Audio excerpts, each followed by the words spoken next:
तो देखिए स्टूडेंट, आपके सामने है क्लास 12th के मैथ के 6वें लेसन का एक और इम्पोर्टेंट क्वेश्चन जो बोर्ड एग्जाम में पूछा जा सकता है।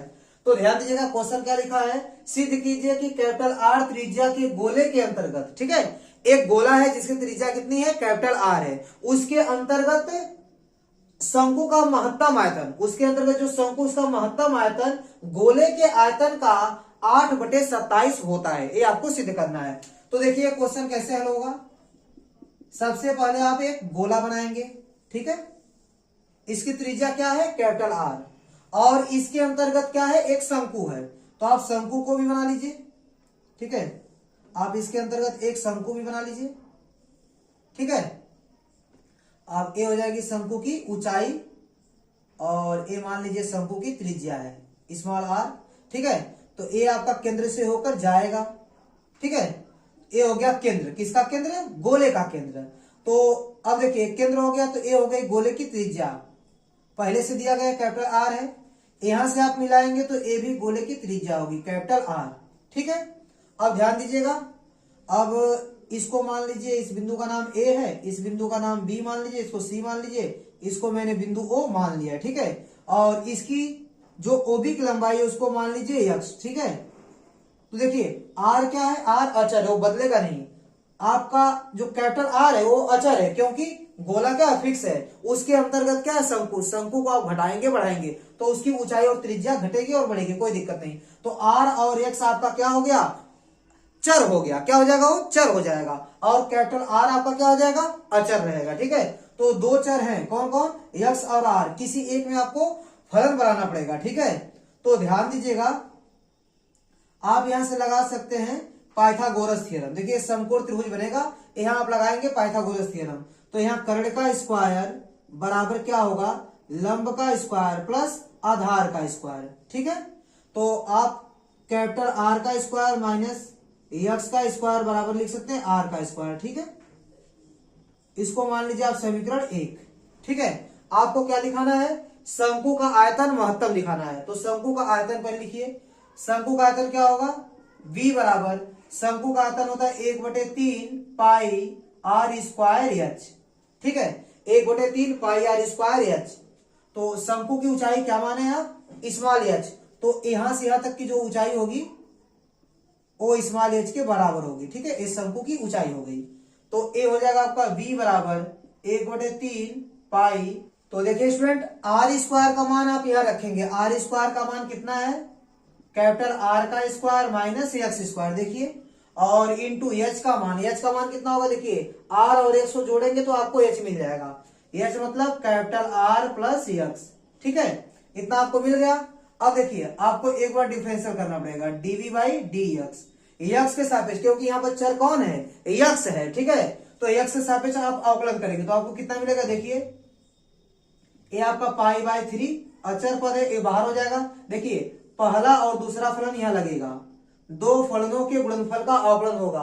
तो लिखेंगे पहला फलन r square minus x square into दूसरे का अवकलन, तो ये अचर पद है आर, तो इसका 0 हो जाएगा और एक्स का हो जाएगा आपका 1, प्लस दूसरा फलन क्या, आर प्लस एक्स, गुणे पहले का डिफरेंशियल, तो आर स्क्वायर का डिफरेंशियल हो जाएगा आपका 0 और एक्स स्क्वायर का डिफरेंशियल आपका हो जाएगा 2x, तो ये हो जाएगा -2x, ठीक है। चलिए इसको आगे बढ़ाइए, ये हो जाएगा आपका dv बाई डी एक्स बराबर पाई/3, और एक का गुणा करेंगे तो कोई असर नहीं पड़ेगा, r square minus x square, और यहाँ कितना मिलेगा आपका, देखिए यहाँ -2x बचेगा, इसका अंदर गुणा कर दीजिए, तो -2x आर, ठीक है, और -2x गुणे x, तो x का स्क्वायर आ जाएगा, ठीक है। तो ए मिल गया आपको dv बाई डी एक्स बराबर पाई/3, ठीक है। और देखिए ए मिलेगा आपको r का स्क्वायर माइनस, इसको लिख दीजिए 2rx, 2xr या rx लिखिए, कोई दिक्कत नहीं। देखिए -2x स्क्वायर और -1x स्क्वायर जुड़ जाएगा तो माइनस मिल जाएगा आपको 3x का स्क्वायर, ठीक है। तो देखिए स्टूडेंट, अब आप dv बाई डी एक्स को 0 के बराबर करेंगे और x का मान निकालेंगे, ठीक है। तो dv बाई डी एक्स बराबर 0, तो dv बाई डी एक्स का मान रखिए पाई/3, और ये मिलेगा आपको आर स्क्वायर माइनस 2rx और -3x स्क्वायर, ठीक है, बराबर क्या हो गया 0। तो देखिए स्टूडेंट, ये पाई बाई 3 का इसमें भाग हो जाएगा, ये खत्म हो जाएगा और आपको क्या मिलने वाला है are square minus 2rx minus 3x² बराबर क्या मिलेगा 0। ठीक है, आप देखिए आप गुणनखंड इसको आराम से कर सकते हैं। कैसे करेंगे, इसको आप लिख दीजिए आर का स्क्वायर माइनस ये कितना है 2rx, इसको आप लिख सकते हैं प्लस rx लिख दीजिए और माइनस 3rx लिख दीजिए। ठीक है, माइनस 3rx और प्लस 1rx, जब इसको आप हल करेंगे तो आपको मिलेगा माइनस 2rx। ठीक है, और ये हो जाएगा आपका माइनस 3x² बराबर 0। अब यहां से आप कॉमन कर सकते हैं r, तो आपको मिलेगा r प्लस एक्स, और यहां से आप कॉमन कर सकते हैं माइनस 3x, तो माइनस 3 और x कॉमन करेंगे तो r मिलेगा प्लस माइनस भी कॉमन किया 3 भी कॉमन किया, x की एक बार कॉमन तो एक बार बचेगा बराबर क्या हो जाएगा आपका 0। ठीक है, अब देखिए r प्लस एक्स को आप कॉमन कर लीजिए तो आपको मिलेगा यहाँ पर r माइनस 3x बराबर 0। अब देखिए दोनों को अलग अलग 0 के बराबर दिखाना पड़ेगा आपको। ठीक है, तो दोनों को अलग अलग 0 के बराबर दिखाइए। देखिए मैं इसके बाद में यहाँ सॉल्व कर लेता हूँ। ठीक है, तो r प्लस एक्स को आपको 0 के बराबर दिखाना है और r माइनस 3x को भी आपको 0 के बराबर दिखाना है। तो यहाँ मिलेगा आपको x का मान माइनस r।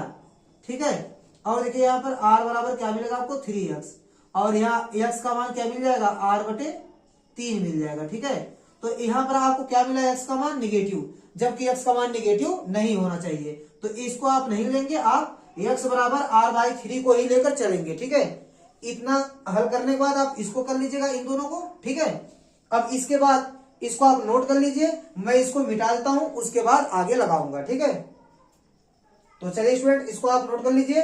अब देखिए आपको अगले स्टेप में क्या करना है, जो एक बार डिफरेंशियल हुआ है इसको आप मान सकते हैं समीकरण नंबर 2। ठीक है, तो इसका आपको फिर से डिफरेंशियल करना पड़ेगा, तो कीजिए। देखिए यह आपको कैसे करना पड़ेगा, लिखेंगे समीकरण 2 के दोनों पक्षों का x के सापेक्ष अवकलन करने पर। ठीक है, समीकरण 2 के दोनों पक्षों का आप x से सापेक्ष क्या करेंगे अवकलन करेंगे, तो कैसे लिखेंगे ध्यान दीजिएगा। ठीक है, थोड़ा थोड़ा मिटा रहा हूं इसको।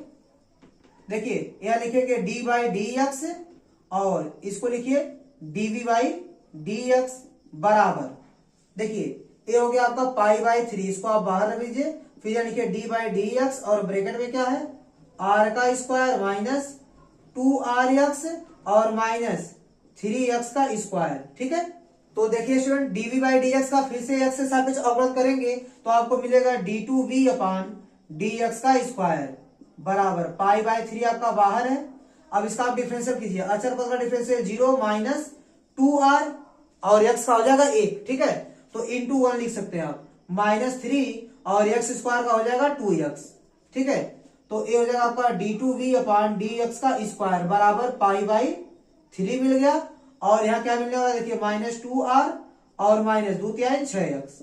ठीक है, तो अब देखिए स्टूडेंट आप x बराबर r/3 इसमें रखेंगे, तो रखिए d2v अपान dx स्क्वायर, इसमें क्या रखना पड़ेगा आपको x बराबर r/3, ये हो जाएगा आपका π/3 माइनस 2r और x का मान कितना माइनस 6 गुणे x का मान कितना रखेंगे r/3 रखेंगे। ठीक है, तो 3 × 3 3 दूनी 6, तो आपको क्या मिलेगा ये मिलेगा आपको π/3 और ब्रैकेट में क्या मिलेगा देखिए माइनस 2r और यहाँ भी माइनस 2r मिलके माइनस 4r हो जाएगा। ठीक है, तो कुल मिला जुला के यहाँ देखिए क्या मिलेगा आपको माइनस 4πr/3, जो क्या है निगेटिव है, इसलिए x बराबर r/3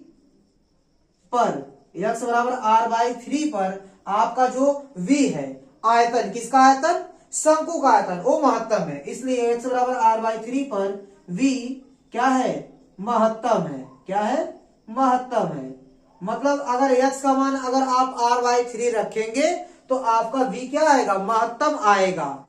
तो चलिए स्टूडेंट अब हम लोग x बराबर r/3 पर शंकु का आयतन निकालेंगे। शंकु का आयतन कितना था 1/3 πr²h। ठीक है, 1/3 हो गया, ये हो गया पाई, r का मान r स्क्वायर का मान कितना है देखिए यहाँ पर कैपिटल आर का स्क्वायर माइनस एक्स का स्क्वायर इंटू एच, एच मतलब ये ऊंचाई, capital R plus small x, ठीक है, तो आर प्लस एक्स। अब एक काम करेंगे आप, यहां से देखिए एक्स का मान रख देंगे, एक्स का मान कितना है r/3, स्क्वायर तो स्क्वायर लगा दीजिए, ब्रैकेट को बंद कर लीजिए, कैपिटल आर प्लस एक्स का मान r/3 हो जाएगा, ठीक है, 1/3 पाई, ये हो गया आर का स्क्वायर माइनस ये हो गया आपका आर का स्क्वायर, फिर 3 का स्क्वायर 9 हो जाएगा, फिर देखिए आर प्लस r/3, चलिए इसको सॉल्व कर लीजिए, 1/3 पाई और यहाँ 9 का गुणा इसमें करेंगे 9r square minus 1r square, तो 9r स्क्वायर में से 1r स्क्वायर घटेगा तो 8r स्क्वायर बटे 9 आएगा, ठीक है।